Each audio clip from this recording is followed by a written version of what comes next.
Hi, good afternoon everybody and welcome to Damar's first webinar. We are hoping to do a series of these webinars for employers. So if you do have any ideas of webinars that you would like to see, then please do drop us an email, or you can use the chat function at the bottom to put in there some of your ideas. My name is Alex Barker. For those who don't know me, I've been with Damar for around 2.5 years now, and my role here is as a senior business development executive. I predominantly work with our small to medium businesses, and I focus within the travel sector and the third sector. And I'm joined today by my colleague Rachel Daly. Rachel, would you like to introduce yourself? Good afternoon, everybody. My name's Rachel Daly, as Alex says. I'm a Senior Account Manager at Damar. I've been with the business just shy of 3 years now. And I work with lots of our larger employers, especially those who are going to be affected by the upcoming apprenticeship levy.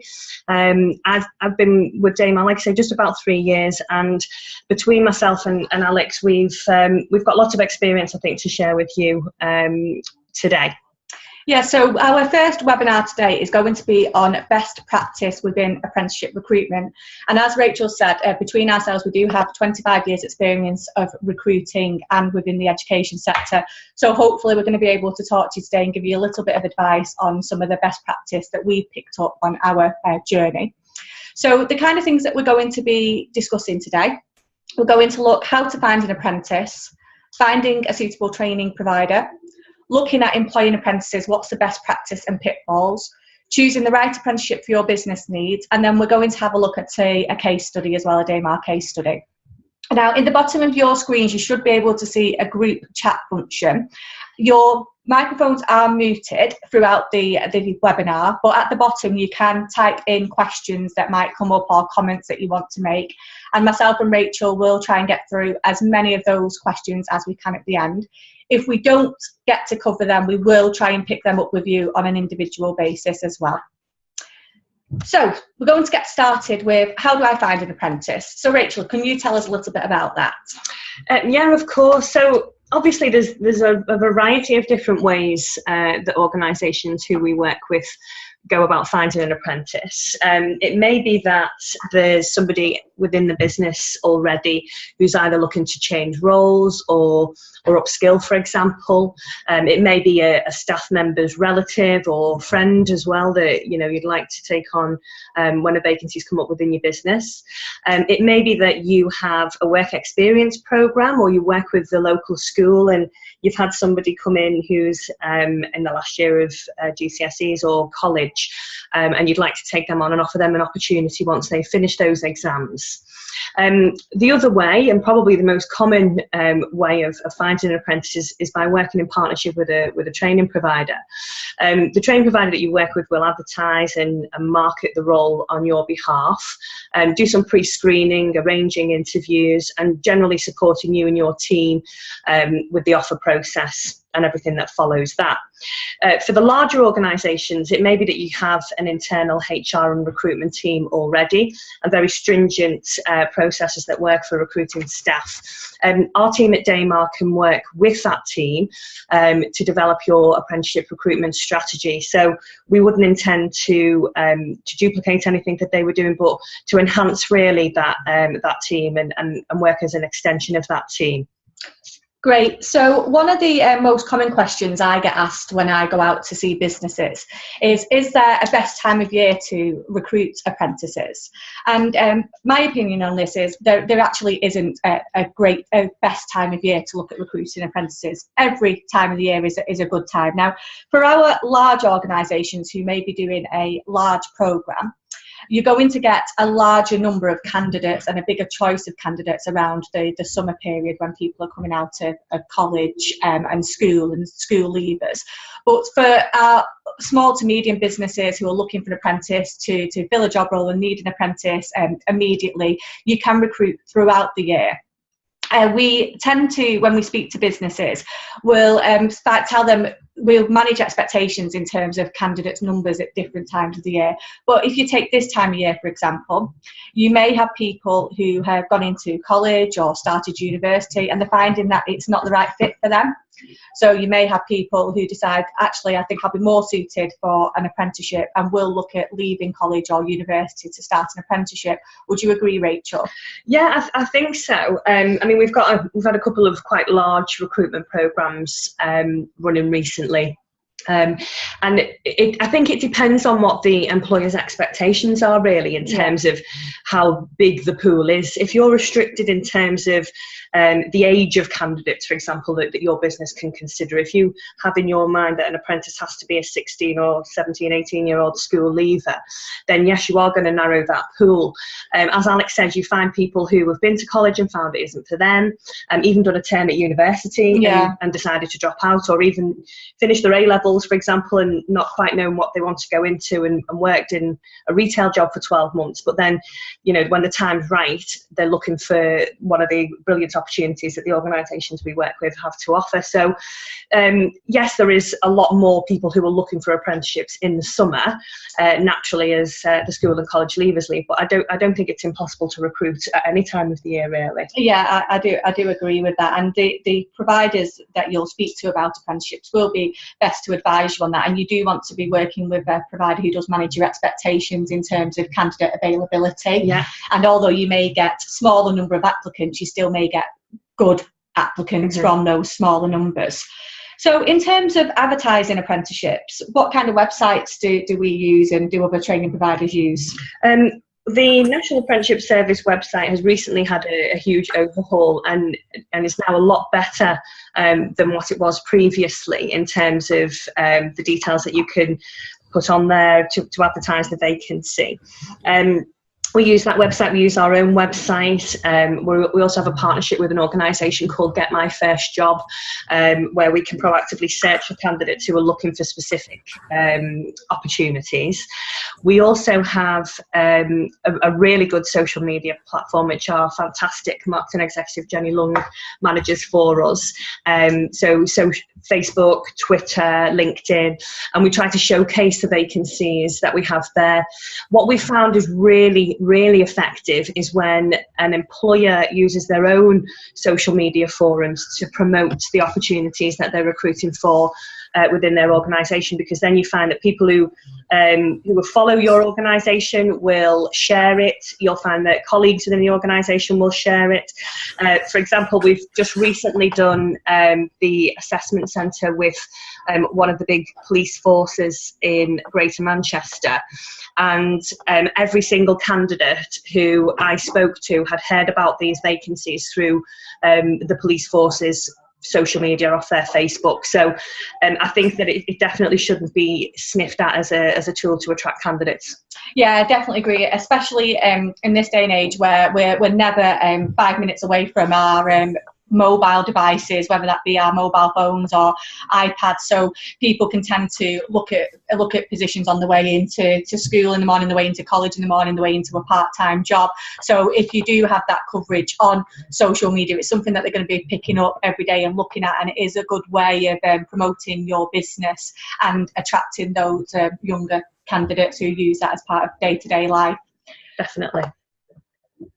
So we're going to have a look at now choosing the right apprenticeship. And we've talked about how to find the right kind of candidates. But Rachel, how would you say you go about choosing the right apprenticeship for the different organisations you work with? This is something that really gets my goat, I think, with regard to other colleagues in the training sector.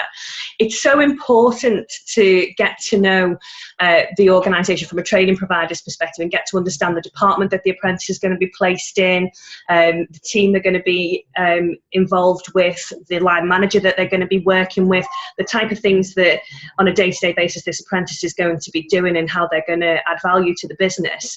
I'm always really wary when an organisation, a training or an employer tells me that a training provider has rung them up, took a job spec over the phone and told them that they'd have 10 candidates to them by the end of the week. Yeah.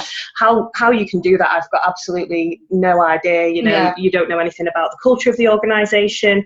I think it's very difficult and very blinkered to take that approach. So I think that the way that we prefer to do it at Damar is to spend a lot of time with getting to know the company, or the wider company, then the team, And then getting to understand the specific job role that the apprentice is going to do, and making sure that we have a qualification that fits that, and that we can select a mix of units that fit around that job role, rather than just a one-size-fits-all approach. Yeah, we were speaking about this earlier in the week, and we, as a training provider, if we speak to organisations and we don't have a qualification that necessarily fits what they're looking for, we have partner organisations that we work with that we will recommend and put our employers in touch with.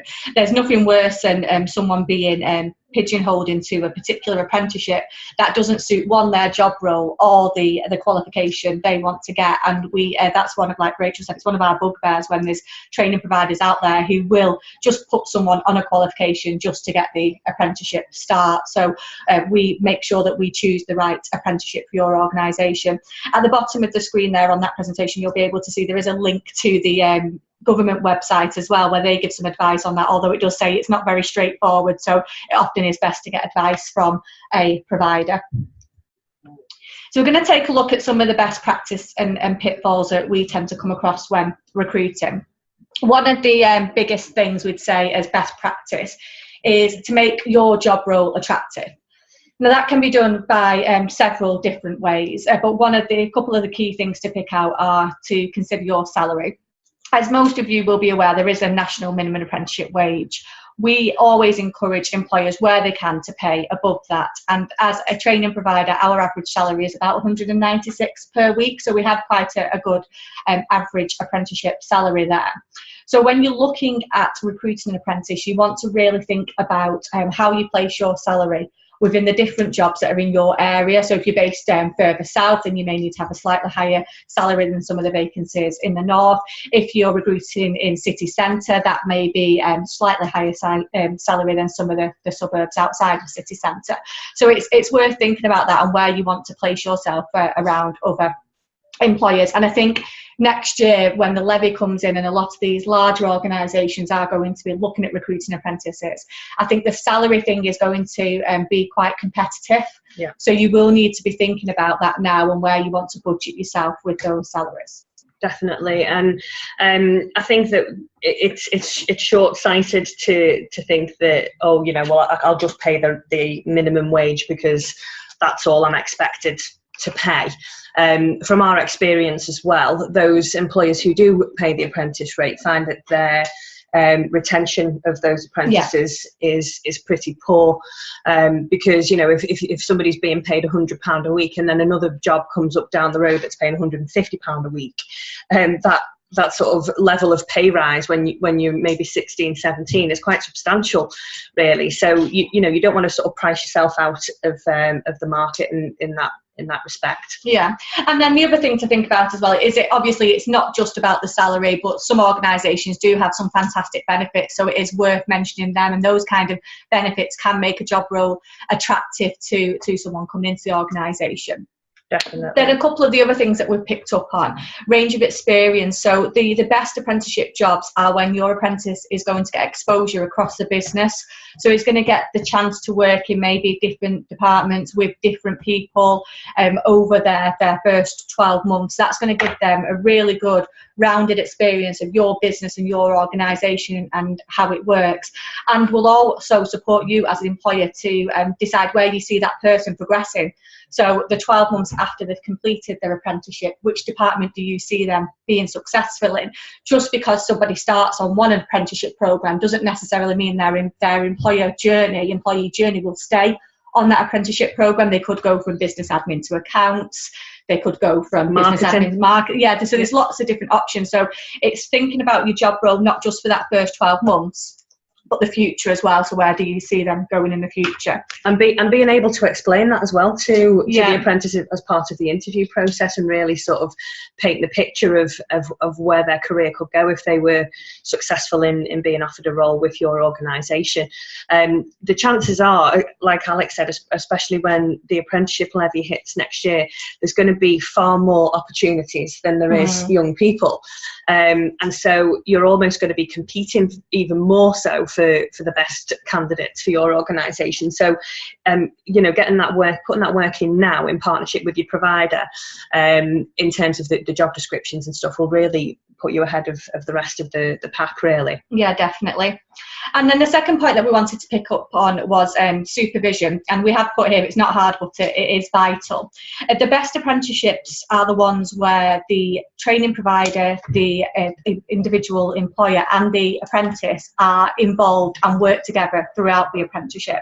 And one of the most important things that we said when you look as a business to recruit an apprentice is, are you ready to recruit an apprentice? Do you have the right structure in place? Do you have the time, and do you have someone who is going to be available to support this apprentice through their first 12 months and ongoing after that with your organisation? So apprentices will need that support and will need that supervision, especially within their first 6 months, definitely while they're learning the ropes and getting to know your organisation. So you need to make sure that you're considering your business objectives and making sure it is the right time for you as an organisation to recruit an apprentice. Yeah, I think just on the supervision point again, what we find works really well is using the opportunity for having an apprentice into your organisation to develop another member of staff. So if you're a relatively small organisation, it may be a colleague who has been with you for a while, and you know it's a progression opportunity for them. They've always wanted to have some managerial responsibility, for example, or if a bigger organisation, it might be somebody who's looking to be promoted into a management role, but they're not quite there yet. So you can use the recruitment of an apprentice and that mentoring role to gear them up for when those opportunities do arise. And there are qualifications as well available for those existing members of staff, team leading and management, right up to level 5, that we can also help put in place. And it works really well when we've got two colleagues working side by side, an apprentice who's just starting their career and somebody who's more established in their career, both going through that sort of development journey at the same time. It works really, really nicely. Yeah, definitely. And the point that we've already picked up on here already, when we've talked about salary, is don't just do this because it's a cheap option. It doesn't work. It sets yourselves up for a fail if you're just looking to bring an apprentice in as a option for cheap labour. I mean, we know that most of the organisations, well, all of the organisations that we work with don't tend to use it for this purpose, but it is something worthwhile mentioning and picking up on. The next point is with regard to contracts and apprenticeship agreements. Now, this can be a bit of a minefield, really. Now, we're not in a position to give legal advice. We're not a law firm, but we have got partnerships with organisations who are. And if you're not sure about whether your apprenticeship agreement that you have in place at the moment is appropriate for the programme that you have, then we can put you in contact with some experts on that, and we'd be happy to give you some direction on that as well. Yeah. And then finally, we've started to say about the finding a provider you like and trust. So that can be done by really getting to know your providers, looking at your business and do your homework on them. And I think we'll touch on that on the next screen a little bit more. Yes. So finding a training provider. There is, again, the government website on where you can go on there and have a look at the different training providers available, and it will give you a list of the qualifications and the areas that they cover. But our advice on this is to really do your homework by using other people who already have apprentices within their business. So speak to other employers, speak to the employer that's based next door to you, see who they're using, speak to other employers on LinkedIn, see who they've had a good experience of, what training providers would they recommend.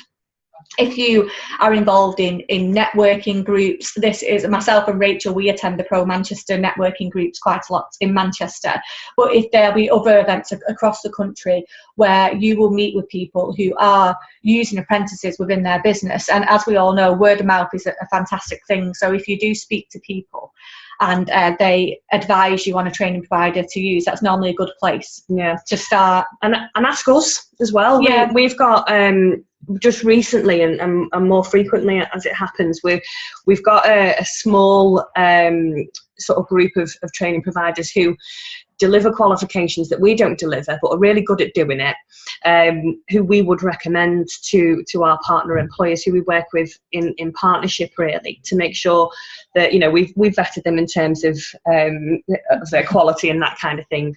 Otherwise we wouldn't introduce our business to them. And it's happening more and more because, you know, we know what our specialism is, and we find that having a choice of a couple of training providers who will specialise in a small group of apprenticeships is really benefiting the businesses that we're working with.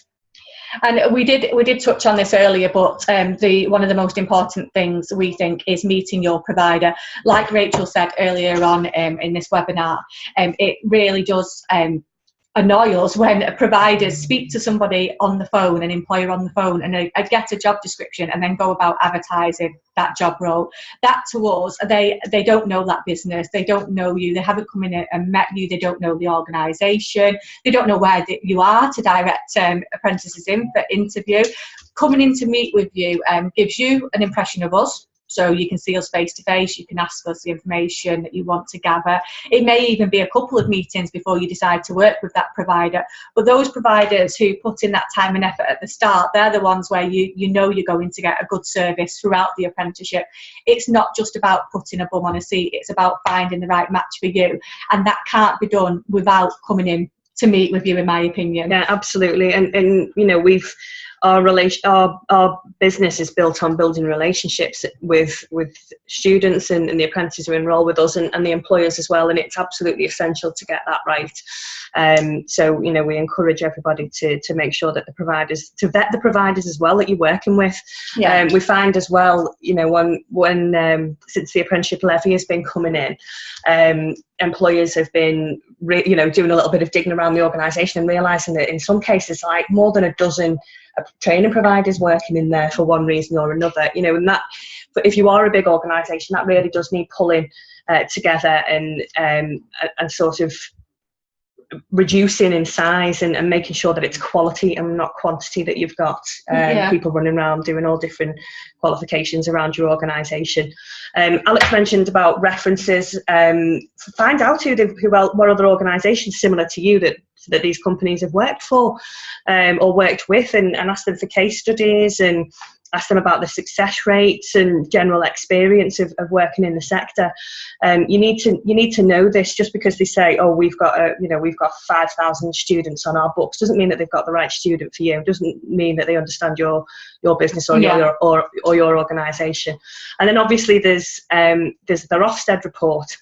For those of you that don't know, luckily we were recently selected as Ofsted's training provider for their national apprenticeship programme. So we've currently got 34 apprentices, I think, in Ofsted, which is obviously a good kudos for us and for the team here at Damar, and demonstrates the reputation that we have built up for ourselves over time. Yeah, and their opinion on us as well. That's a really good thing to have. And one of the other things as well is providers' websites. So again, we do have a really good marketing person here who will speak to our employers to get good testimonials from our employers and different case studies. So on our website, you are able to go on and read case studies from our students, from our employers, to get an idea about the apprenticeships we do and people's opinions on us. So on most employer provider websites, you should be able to go on and find out a little bit more about them and what they do. And if they haven't got that, then you need to ask why not. Yeah, why they've not got that. Yeah. I'll just remind you at this point as well, we're about halfway through. There is the question option at the bottom, so if you have got any questions at all, please do feel free to type them up at any time. We wanted to put in here a little bit of a case study of one of the employers that we work with, just to give you an idea of some of the work that Damar do here.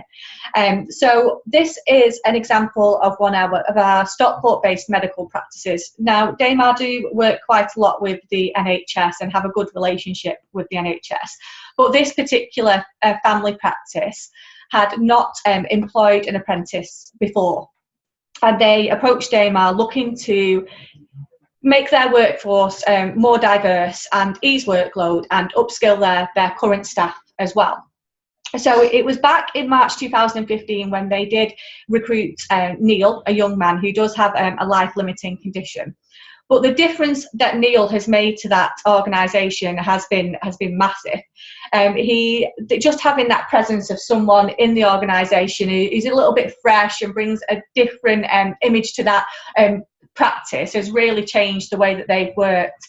And we have also helped to upskill their current staff members. So now 40% of the staff members there have completed apprenticeship training or are currently on apprenticeship training, and this is in a wide variety of different areas, so from the team leaders there, the managers there, and other people who may want a little refresher on the admin side. But because of the apprenticeship training that they've received and Neil's presence in that organisation, they've seen a decrease in the workload. The morale inside the surgery has really improved, and in particular, one of the things that they picked up on was sickness absence is now totally non-existent, pretty much, and that was a really big thing for them. Yeah, definitely.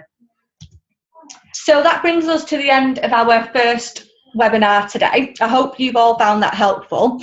At the moment, we haven't had any questions asked yet, but we'll just hold on for a couple of minutes in case you do want to type anything up there, or if you want to make any comments about the webinar, we'll leave that on for the next couple of minutes, and if anyone has a question, then we'll be happy to answer that. Thank you for taking the time to come on this today.